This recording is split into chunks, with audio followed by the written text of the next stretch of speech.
Welcome to CSI, Careers with Special Ingredients. I'm Kat. This video was created by the Hospitality Education Foundation of Georgia. It has been made possible by a grant from the USDA Specialty Crop Block Grant Program and from ProStart and Dexter Russell. We won second place at the National ProStart Invitational in 2015. I will be on the streets meeting people to help me open a restaurant.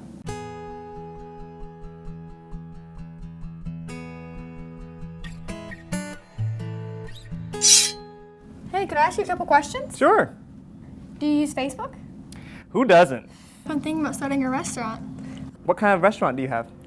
Well, I'm not really sure, but I'm leaning a little bit more towards fine dining. Okay, fine dining sounds great. I personally use hashtags. Should I be using that to promote my restaurant?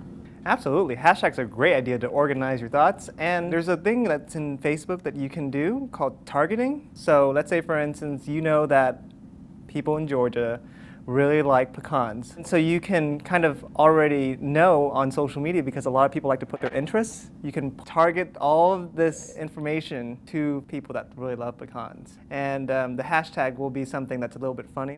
And I do really love Georgia pecans.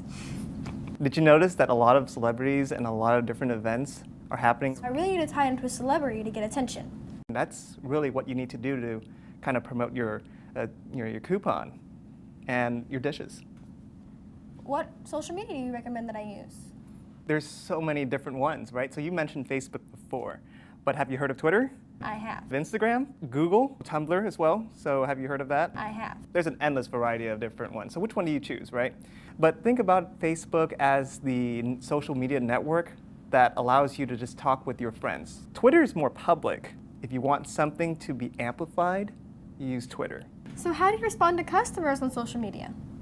When we see somebody post something that's a negative experience, then you can go in and respond back to them on Twitter or Facebook and tell them, we're sorry to hear about your experience, and we'll do our best to make it right. So what about if it was positive? Would you still talk to him? Well, we have a lot of tweets and a lot of posts that happen every single day. People always post really positive comments. We'll respond back and we'll say, hey, thanks for giving us a shout out.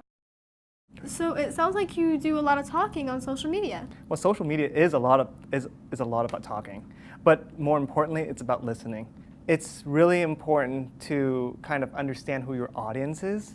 So you really have to understand your demographic. You have to understand your audience. You have to know what they like and why they kind of like to see your content.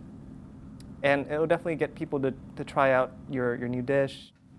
Well, thank you for your time. You think you're gonna have a curly fry? I'm really hungry right now. Sure. Let's go to Arby's. Oh, go! Let's go! In 2015, we went to the National ProStart Invitational. A team member of mine had cut her finger. I had to step in for her. But I was also afraid that I would mess up for the whole team. I was sure we weren't gonna place, and it took everything I could to make sure that I had things done at the right time for my team members.